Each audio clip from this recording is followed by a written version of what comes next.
وتابعيهم بإحسان إلى يوم الدين. ربنا أرنا الحق حقا وارزقنا اتباعه وأرنا الباطل باطلا وارزقنا اجتناب عذاب النار.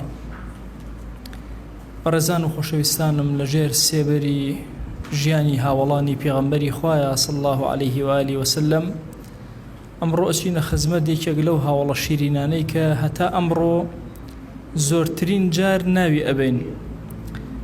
کەم خوتبە هەیە ماوەسانی ئاینی ناوەکەی نەڵێن،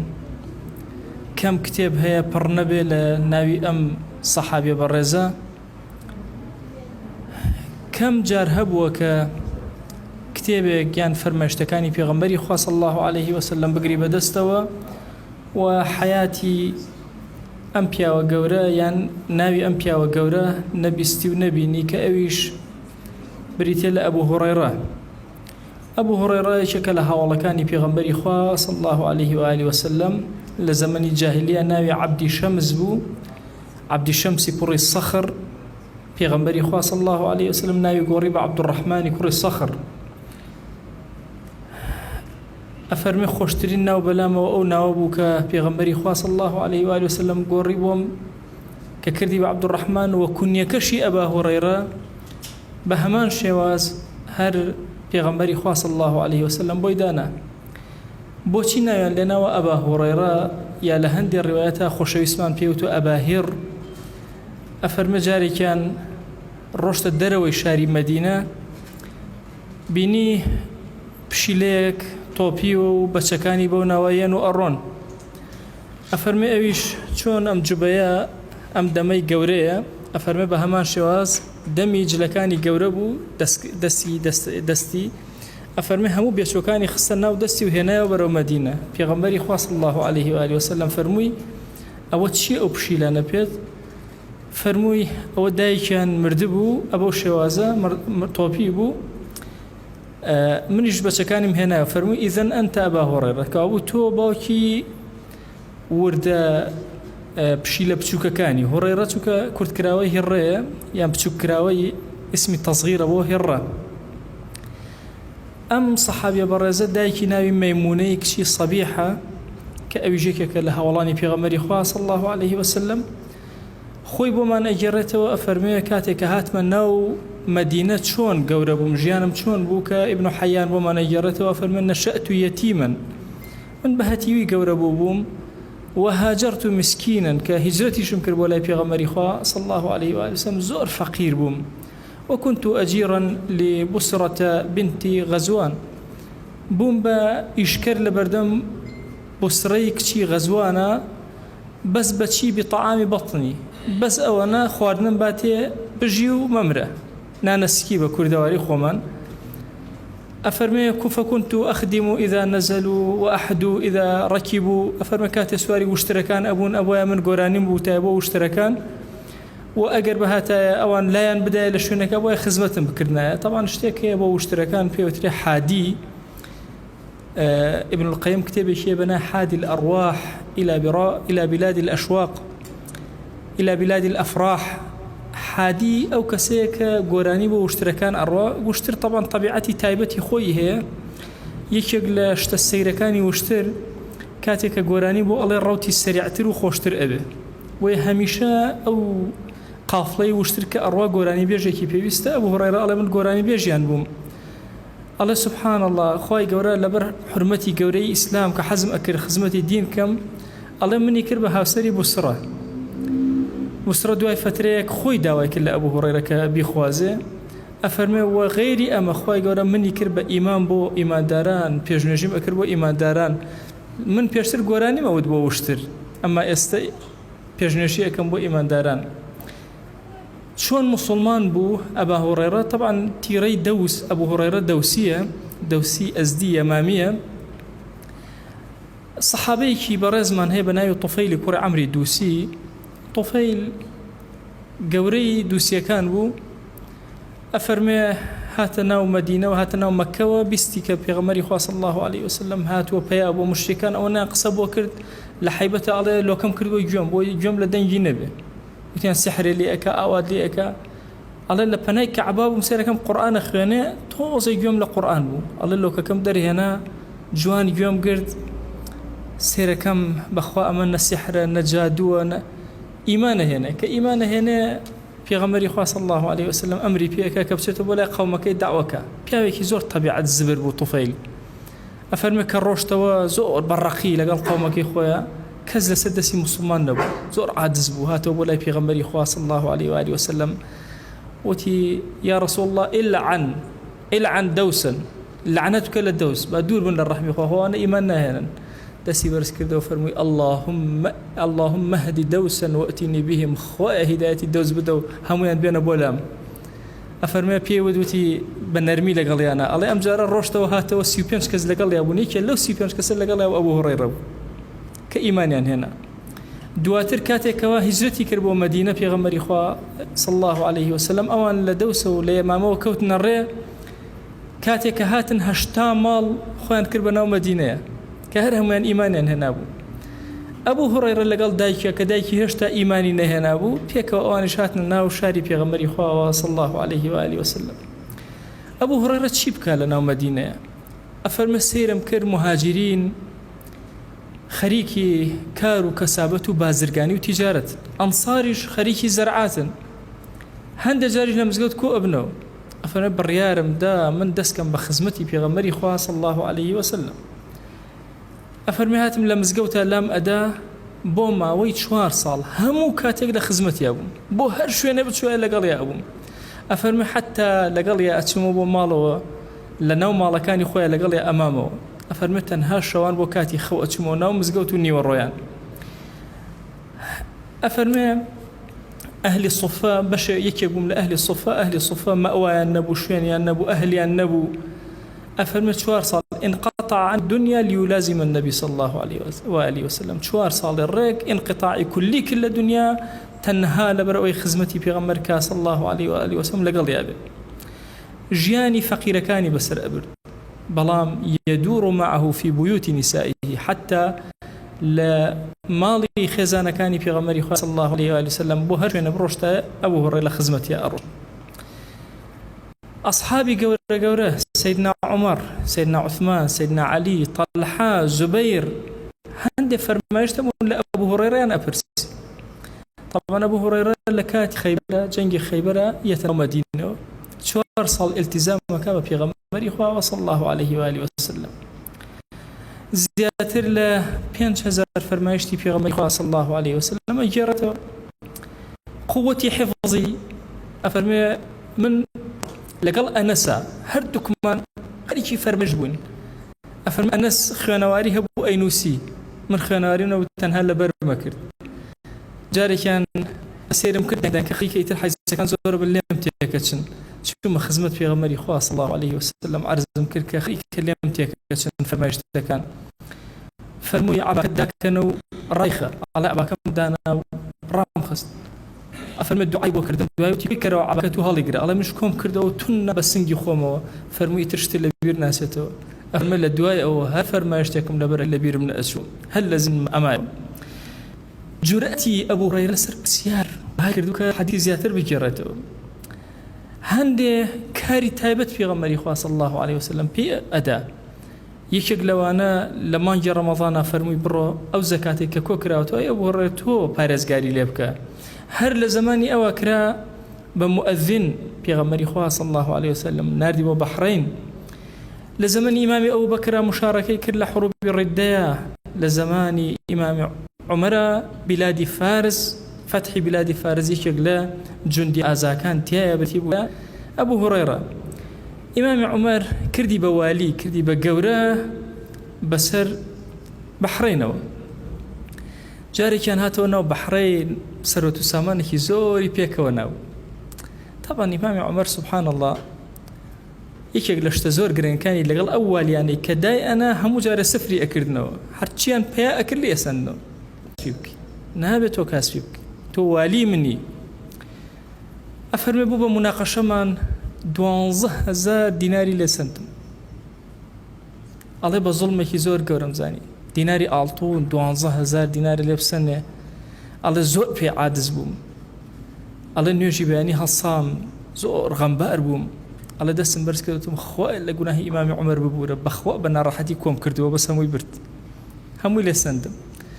ئەڵێ دوای ئەوە ئیمامی عومەر تحقیقی ئەکرد ورد گەڕا بە دوای سیرەتی ئەبوو هورەیرە سەیری کرد یەک فلسی موسڵمانان نییە هەمووی بە ڕەنجی خۆی پێیا کرد فەرمووی ئەزانم ئەی ئەبا هورەیرە بە ڕەنجی خۆت پێیات کرد بەس نادەمەوە چونکە قاعیدەکەی من ئاوایە ئەچێتە ناو بەیتولماڵی موسڵمانانەوە بەڵام بڕیار ئەدەم ئەم جارە بە کاملی ئەتکەم بە ئەمیری بەحڕین تی واللهی ئەی ئیمام جارێکتر ئەمارەت ناکەم جا من ئەمارەت کەم و هەرچی پێیاکەم ببرێت چی بکەم وازی لە ئەمارەت هێنا وتی ئەی چی ئەەکەی وتی تعلیمی خەڵکدا ئەدەم خەریکی داوە بانگەوازم حەجی تر ناکەم بۆیە هەموو حیاتی ئەم گەورە پیاوە لە خزمەتی داوە و بانگەواز و گێڕانەوەی فەرمایشتی پێغەمبەری خوا صلی الله عليه و آله وسلم لە زەمەنی ئیمامی عوثمانە ئەفەرمێ چووم ماڵەکەی ئیمامی عوثمان دەوری ماڵەکەی درابوو شمشێرەکەم هەڵکێشا بوو چوومە خزمەتی وتم بەس ئەمر کە ئەمر ئەمانە هاتوون لە دەرەوە مەدینە ئەیانەوێ زۆر بێنن بۆ تۆ بەخوا ئەم شمشێرەم سوورەکەم لە خوێنی ئەوانە فەرمووی ئەمرت پێ ئەەکەم بەدانان و فڕێدانی شمشێرەکە دەڵێ وەڵڵاهی نەموتنا یەکسەر شمشێرەکەم فڕێدا چونکە ئەو خەلیفەی موسڵمانە ئەمری واجبە یەکسەر فڕێمدا ئەڵێ وەڵڵاهی دوای هەرچیم کرد شمشێرەکەم بۆ نەدۆزراوە نەمزانی کێ بردی چۆن برا یەکسەر بە گوێم کرد و گوێڕایەڵێم کرد پێغەمبەری خوا صلی الله عليه و آله وسلم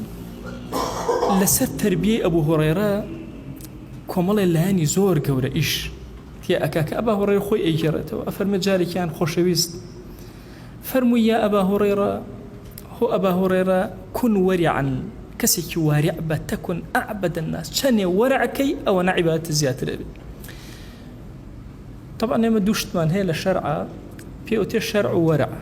شەرع و وەرع هەندێک شتێ لە شەرعە جائیزە بەڵام وەرعەن ئینسان خۆی ئەپارێزە شەرع و وەرع ئەم دوو بابەتە زۆر گەورەیە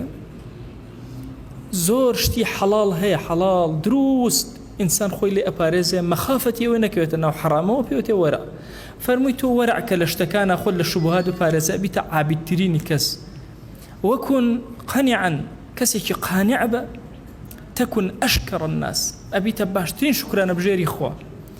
وأحب للناس ما تحب لنفسك تكن مؤمنة علامتي إيمان دار أو أوشتي بو خوي بيخوشة ببراكي بيخوشة تواب أي أبا هريرة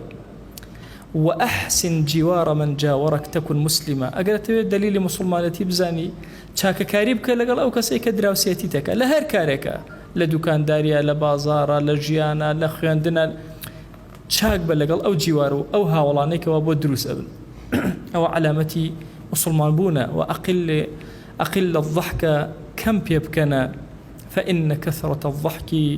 تميت القلب چونك زور بيكنين وها أكاد الله كان أمرين أبو هريرة كومالا مشهدي جواني هي للتربية دي قد بدأ أم كلماتنا بيغمري خاص الله عليه وآله وسلم تشبهر ورديكي قوري أم بياوأك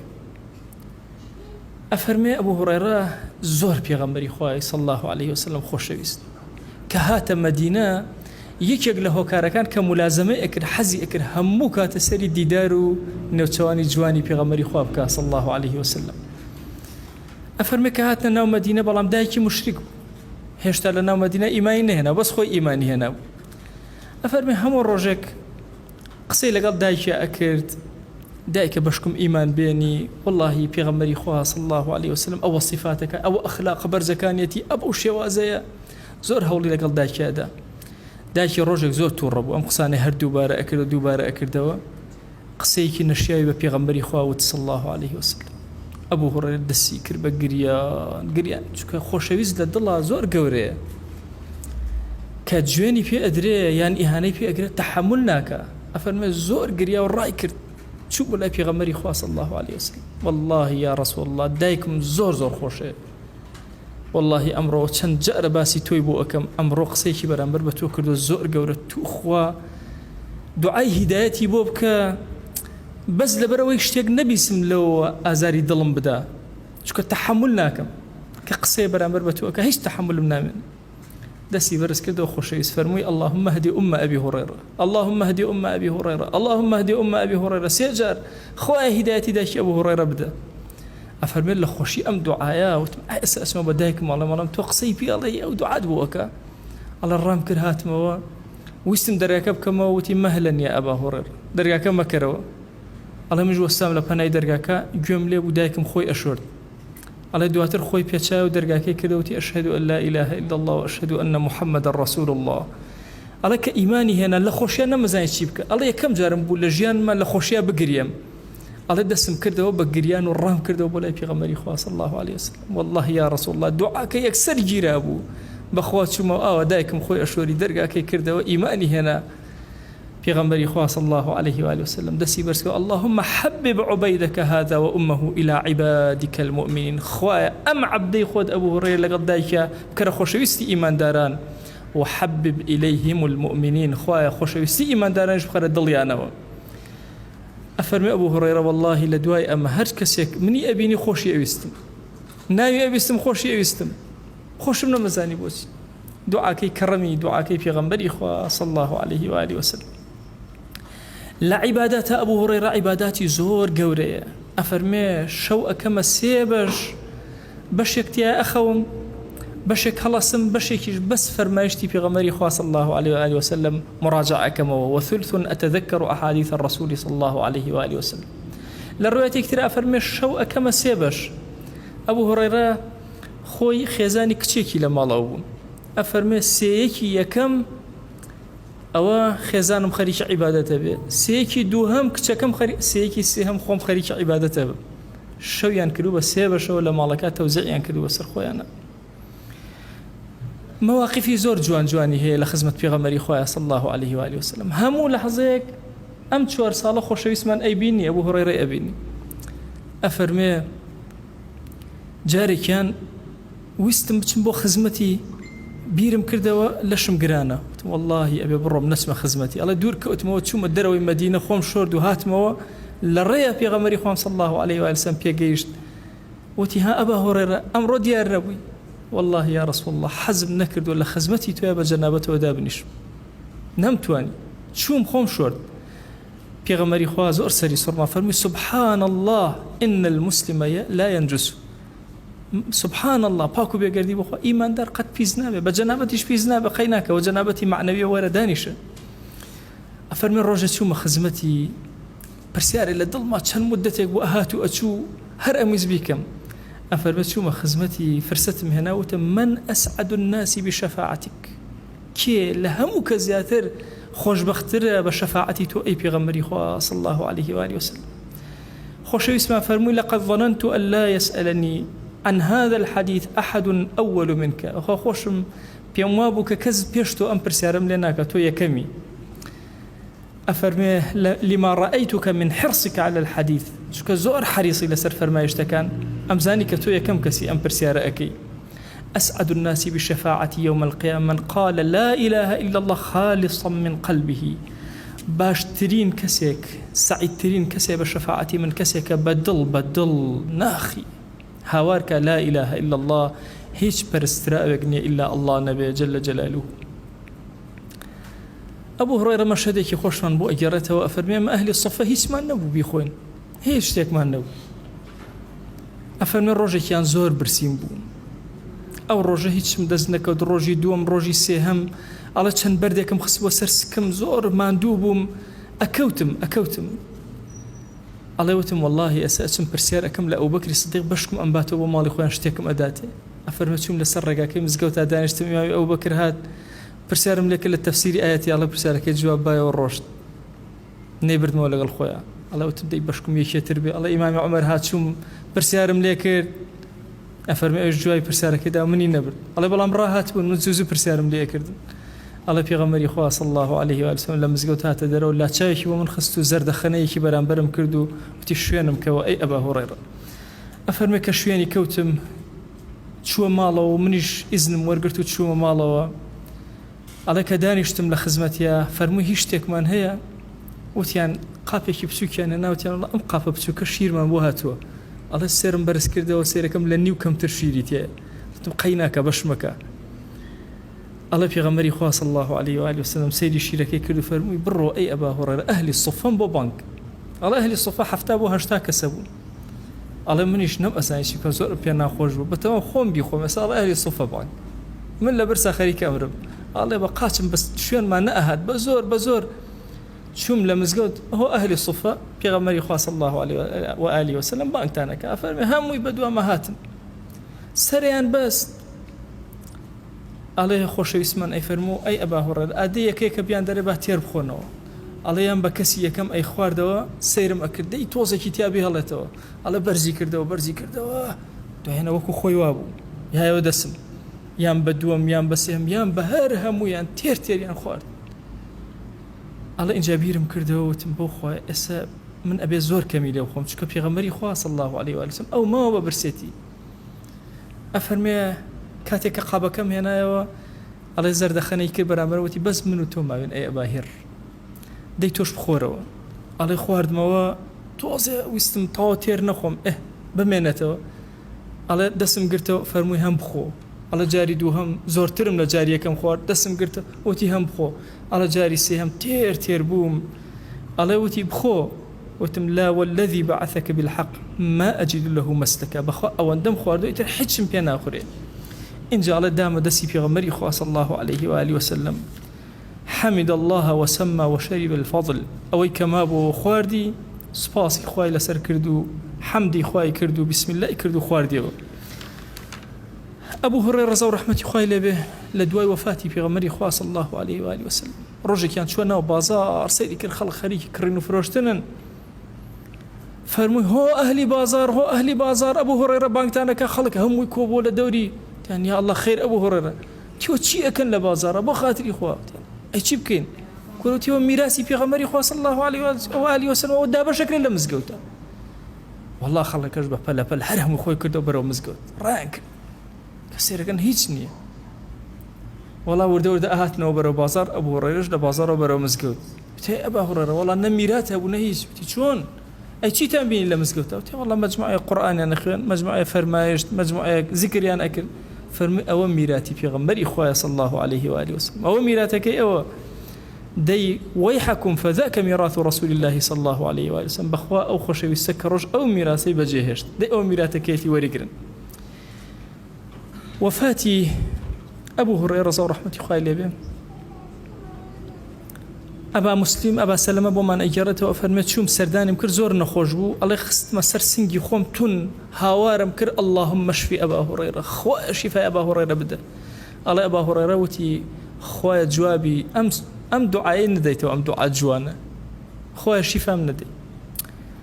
الله دعاء روتي كردم وتي إن استطعت يا أبا سلمة أن تموت فمت أجر وستد يا توانيت بمرة فوالذي نفس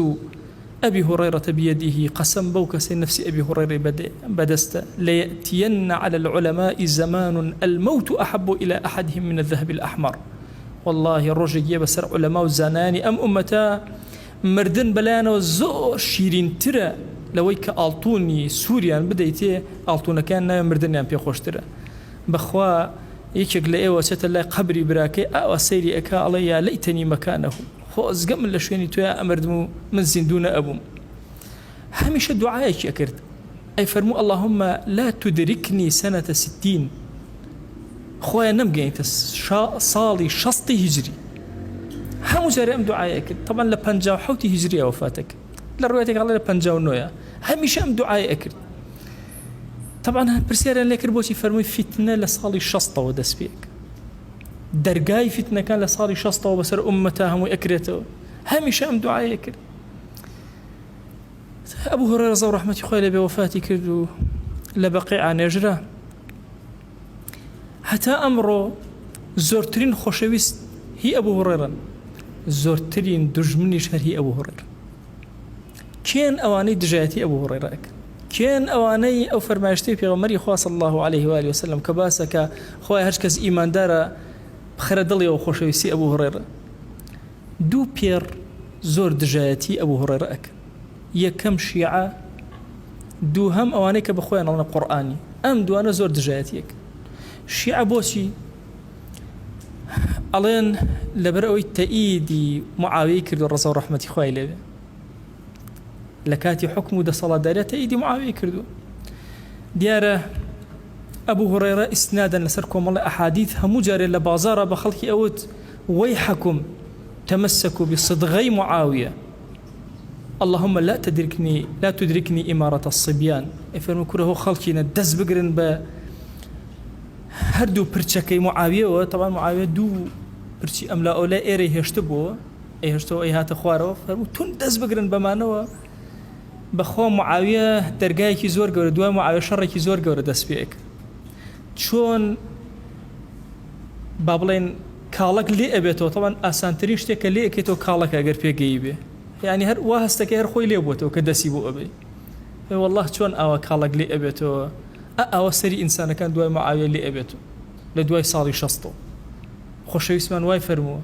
بوي دز بقرن بمعاوية كره معاوية درجاي كي أمن فتنة لو كاتنا كمعاوية بيت أجنّا لدواء معاوية تر منال حكمه كان أم قصي خوهر أم نيكر دوا تاو كل شيء أرخيان لبي إمام علي رسول رحمة خوي لبي خوي جاري كان ليك لخطبة كان يهاتوه كان عبد الله يكور إمام أحمد لكتابي السنة نقلي أكا أفرمي لا تكره إمارة معاوية كرا بيتنا رحد نبي كمعاوية أبيت أمير إمارتي وتان بينا خوش نبي بخوا إمارة معاوية خير وبركة وأمة لدواي معاوية ملكان سركان بقردون وبملو نامنا همو أقرتي أقاتان ليبي بويا الشيعة لم خلاص زور تركيز خنا سر أوا كبر دوام لسيدنا أبو هريرة أدن وهر فكر الشيعة شتشاني كردوا وأكساني كوا رقيان لحديث أبيته ودجاتي أبو هريرة أكن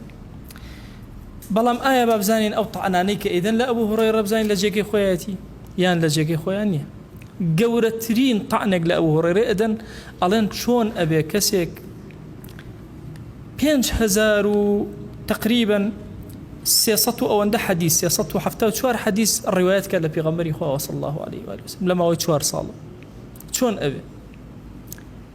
بينما إمامي عمر كمت الروايتك إمامي أبو بكر كمت الروايتك ظاهر قسكيان وابي أتشتوابي ظاهر قسكيان بس كوردي أكيتو سيرك أم قصة هيك واني بو آية سيدنا أبو هريرة أم حديثانا تنها خوي الرواياتي كردوه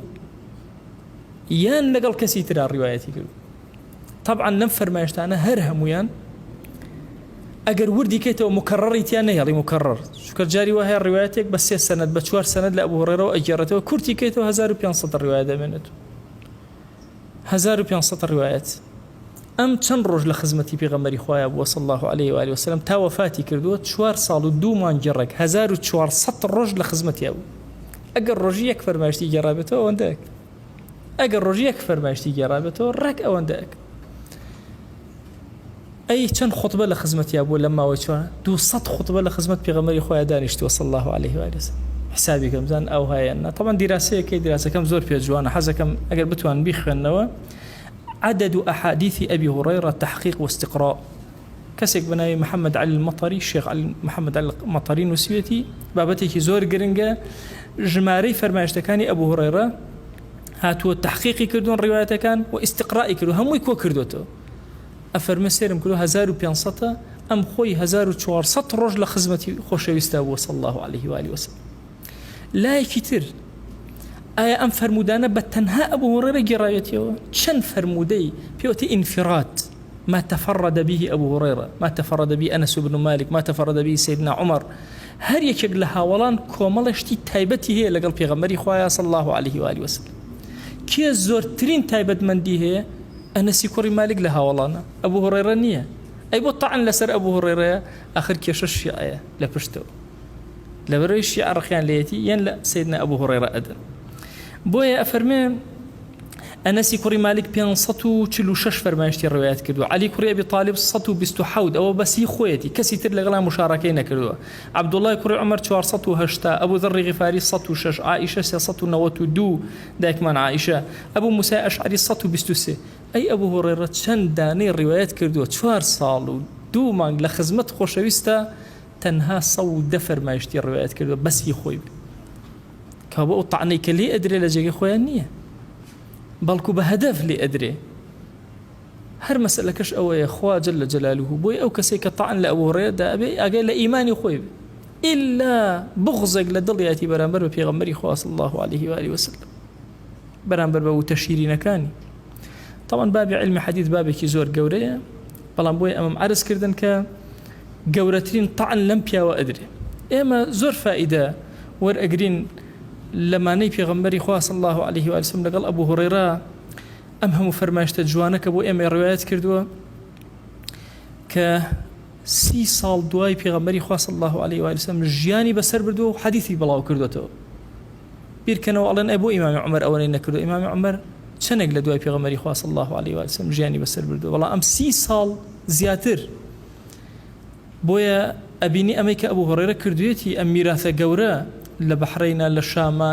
لە فورسە، لەکوێ لە هەموو شوێنەکانە ئەبوو هورەیرە ڕەضا و ڕەحمەتی خوای لێبێ فەرمایشتی پێغەمبەری خوا صلی الله عليه و سلم بڵاو کردوێت. خۆشەویستی لە نێوان خۆشەویستی طبیعی و خۆشەویستی دینیە. ئەبوو هورەیرە و دایکی ئەبوو هورەیرە و پێغەمبەری خوا صلی الله عليه و سلم یەکی ترە لە دەرسەکان کە ئێمە سوودی لێ وەرەگرین. چەند گرنگە ئینسان ئەم دوو خۆشەویستی هەردووکی لە ئاستیەکە بێڵێت. ئەبینی دەسەڵاتی نییە بەرامبەر بە دایکی، ئەگریە خۆی ئەخواتەوە، بەڵام بێ ئەدەبیە بەرامبەر بە دایکی نایکە. ئەگەر لە کاتێکشە جەرگی ئەبوو هورەیرە بڕیوە جەرگ شکەوت قسەیەکی وتەوە پێغەمبەری خوا صلی الله عليه و سلم زۆر گەورە بە زۆر بەلایەوە ناڕەحەتە خۆشەویستەکەی لە کەدار کردووە. ئەبوو هورەیرە لە مەسەلەی ویلایەتە خۆی تەفەڕوغەکە بۆ خەریکی نەشری علم و خواناسی و فەرمایشتی پێغەمبەری خوا صلی الله عليه و سلم. کۆتا خاڵ لە خزمەتە نەباسی کەم فەقێتی و بەرەکەتی مزگەوت و فائیدەکانی فەقێتی هەر لەم زەمانەوە هەیە. فەقێکە لە مزگەوتە ئەمێنێتەوە خوا زۆر لطفی لەگەڵاک، زۆر دەروی خێری لێ ئەکات. جاری وە هەیە ئەم فەقەیە کەس شعرێکی پێنەوتووە لە خۆ شاعیر دەرەچێ، هەندێک جار خەوی زۆر گەورە گەورە ئەبینێ، شتی زۆر عەزیمیەتە پێشچاوی. هەندێک جار فەقێ لەبەرەوەی خواردنەکەی زۆر زۆر حەڵاڵە، بە حەڵاڵی دوعاکانی هەموو گیرا ئەبن. فەقێکە دانیشە لە مزگەوتە هەموو لەحظەیە لە باشترین بوقعی خوا میوانی خوایە لەسەر زەویە، میوانی خوا جەل جەلالوهو لەسەر زەویە. بۆیە یەکێک لەو ئەرکانەی خەڵکی موسڵمان کاروباری فەقێتیە کە وەکو ئەهلی سوفەیە نەپێشچاو لەناو مزگەوتە ئەمێنەوە خەریکی خواناسی و تاعەت و دینداری و نەشری علم و وەرگرتنی علم و بابێکی زۆر گەورەیە. من هەموو جارە فەقێگە بینم سەیدنا ئەبوو هورەیرە ئەهلی سوفە ئەوانە میانەوە پێشچاو بالضبط وەکو ئەوان چۆن لەناو مزگەوتە و فەضڵێکی خواردن ئەگەر بمایەتەوە بەکاریانە هێنا بە هەمان شێواز، بەڵام خوا چ لطفێک ئەکاتەوە. بیرکەنەوە ئێستا لە جیهانە ئەو هەموو زانکۆیە هەیە، لە زانکۆیەکە 500 کەس تەخەڕوجی کردووە، لەم 500 کەسە چەندیان ئەبنە قائید سێرەکەی دوانیان. ئەی فەقێ وەڵا 6 فەقێ تەخەڕوجیان کردووە، چەندیان قائیدن چواریان. یعنی ئێستا بە داتایەکی گشتی لە جیهانە لە 6 فەقێ چواریان ئەبنە قائیدی گەورە،